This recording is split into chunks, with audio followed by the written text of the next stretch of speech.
Strangling the lungs of unsuspecting patients, a resurrected virus began its silent slaughter. 40 million lives faced an immediate threat from a pathogen missing for 27 years. But why was this lethal strain genetically identical to clinicians in northern China reported a respiratory illness striking the young with unusual ferocity as hospitals reached capacity?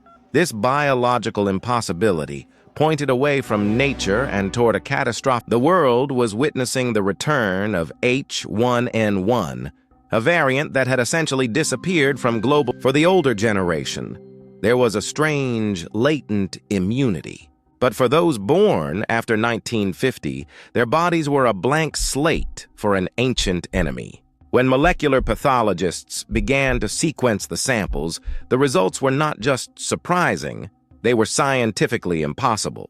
Evolution is the one constant in virology. Yet this 1977 strain showed a genetic divergence of only 0.1. In the wild, 27 years of transmission should have left a trail of thousands of mutations, but this sequence was as fresh as if it had been preserved in a time capsule.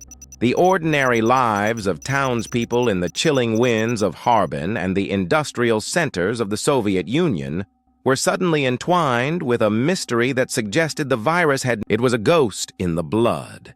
An anomaly that hinted at a quiet, laboratory-sanctified aura. This frozen evolution signaled a new era where the greatest threats to humanity might no longer come from the swamps or forests, but from under the shadow of the Cold War. The search for the source of this biological phantom began in earnest, leading investigators toward a terrifying realization about the power. On a desolate stretch of the Alaskan coastline in a village known as Breivik Mission, lies a mass grave. Most of the world had long forgotten the specific horrors of 1918, but for the descendants of this small community, in a single week during that dark autumn, nearly 90% of the village's adults had perished from a respiratory illness so fast and so violent, it seemed more like a plague from the medieval ages than a modern influenza.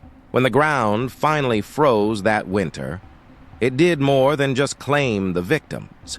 It preserved them.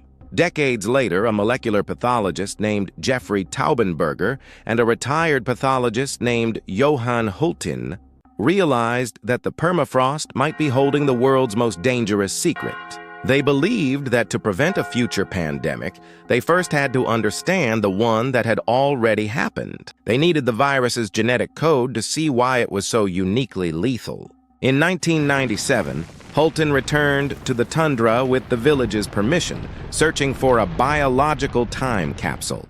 He found it in the remains of an obese woman who had been buried deep enough for the permafrost to shield her lungs from the natural process of decay. She was given the name Lucy. From her preserved tissue, the blueprints of an extinct killer were painstakingly mapped out, letter by genetic letter.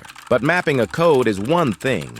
Bringing it back to life is an entirely different matter. Inside a high-security laboratory at the Centers for Disease Control in Atlanta, Dr.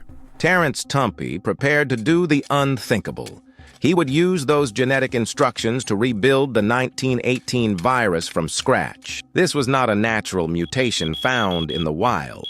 It was a reconstruction of a pathogen that had been extinct for nearly 90 years. To ensure the safety of the public, Dr. Tumpy worked in total isolation, often late into the night when the building was empty, breathing through a specialized respirator for a brief window of time. He was the only person on Earth in direct contact with a pathogen that had once brought global civilization to its knees. The successful reconstruction, officially announced in October 2005, proved that, but as the viral particles began to multiply in the lab dishes, a chilling realization set in.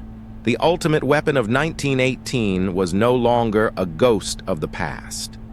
It was a physical reality, sitting in a thin glass vial, waiting for its next breath. The world was now forced to live with the knowledge that a virus which killed 50 million people was back, but there was one detail that didn't make sense, and no one noticed it yet. In the quiet, controlled environments of research facilities in Madison, Wisconsin, and Rotterdam, the scientific community prepared to cross a line that many believed should never be touched. If the reconstruction of the 1918 virus was a look into a rearview mirror at a dead killer, then the work beginning in 2011, researchers led by Dr. Ron Fouchier and Dr. Yoshihiro Kawaoka were focused on H5N1, commonly known as bird flu. In the wild, this virus is a nightmare with a case fatality rate exceeding 50%.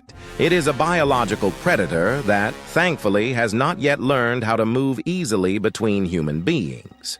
But these scientists wanted to know if nature was eventually going to teach it that trick. To find out, they utilized ferrets, which serve as the gold standard for influenza research because their respiratory tracts react to the flu in a manner nearly identical to humans. The method was a controversial technique called gain-of-function research. It involved taking the virus and manually passing it between the animals. Essentially, they were looking for the exact genetic changes that would allow the virus to hitch a ride on microscopic droplets in the air. But what investigators discovered next changed everything. After only a handful of generations, between 5 and 10 manual passages, the researchers realized they had succeeded. The new, laboratory-enhanced strain was moving through the air, infecting ferrets in separate cages who had never come into direct contact with the sick ones. It was a chilling breakthrough, a virus with the killing power of the bird flu but the reach of the common cold. When the teams prepared to publish their findings in 2011, the world took notice. The specter of this information falling into the wrong hands or the virus escaping through a simple human error prompted an unprecedented international crisis. It led to a voluntary 60-day moratorium by 39 leading scientists in 2012. A pause that eventually forced the United States government to step in. They had built a weapon to fight a war that had not yet started. But in doing so, they had brought a forbidden threat into existence within the walls of a civilian lab. This work proved that the most dangerous pathogens on Earth no longer needed thousands of years to evolve. They could be perfected by human hands in a matter of weeks. The mystery of the 1977 Russian flu remains one of the most haunting. When the H1N1 strain suddenly reappeared in northern China and the Soviet Union, scientists noticed the virus was genetically identical to a strain that had last been seen in 1950. For 27 years, this pathogen had effectively vanished from the face of the earth, only to return without having aged a day. In the world of infectious disease, because viruses mutate rapidly as they move through a population, it is a statistical impossibility for a strain to remain unchanged for nearly 3 decades in the wild. Investigators concluded that the virus had likely been preserved in a laboratory freezer, escaping through a failed vaccine trial or a simple breach in containment. It primarily affected those born after 1950. As older generations, this event served as a silent warning that the very places designed to protect us could also be the source of a new catastrophe. Today, that warning is more relevant than ever as high-containment laboratories proliferate across the globe. According to the 2023 Global Biolabs report, there are now 69 BSL-4 laboratories, the highest level of biosafety, either in operation, under construction, or planned across 27 countries. More than 100 facilities worldwide are currently authorized to handle the world's most dangerous pathogens. While these labs are essential for developing vaccines and treatments, they also represent a growing number of points where a single human error could lead to a global crisis. The sheer scale of this expansion has led many to wonder if we are effectively building a minefield. In 2017, the stakes were raised even higher when Canadian researchers proved that a virus could be synthesized from scratch. Using mail-order DNA, they printed horsepox, a cousin of the smallpox virus that had been eradicated decades ago. This demonstrated that a laboratory does not even need a physical sample of a virus to bring it back to life. They only need the genetic code. As we look at the growing list of enhanced pathogens and the expanding map of high-security labs, the line between scientific progress and existential risk becomes increasingly blurred. But the most devastating, by the spring of 2025, the silent war within the scientific community had reached a definitive turning point. On May 5th, President Trump issued Executive Order 14,292, a document that would fundamentally alter the future of biological exploration.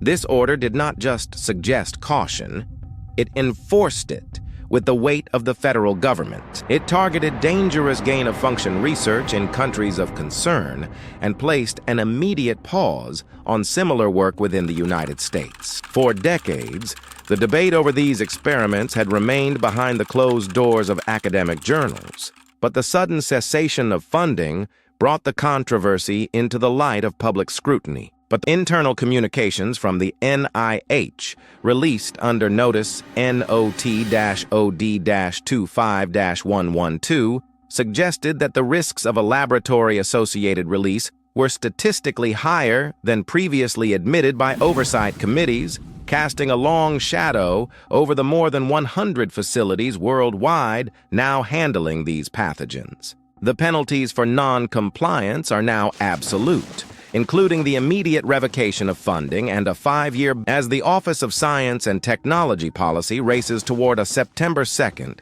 2025 deadline to deliver a new safety framework.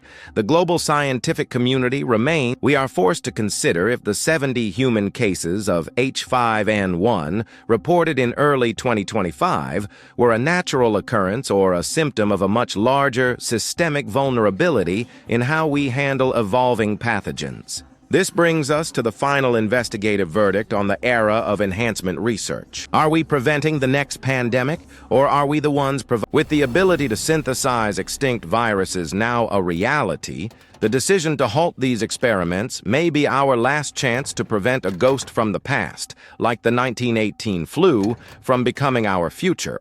As the laboratories across the nation go dark and the incubators are powered down, the ultimate truth remains as elusive as the viruses themselves. Some mysteries refuse to be solved. Subscribe for more unsolved cases that will haunt your thoughts. What's your theory?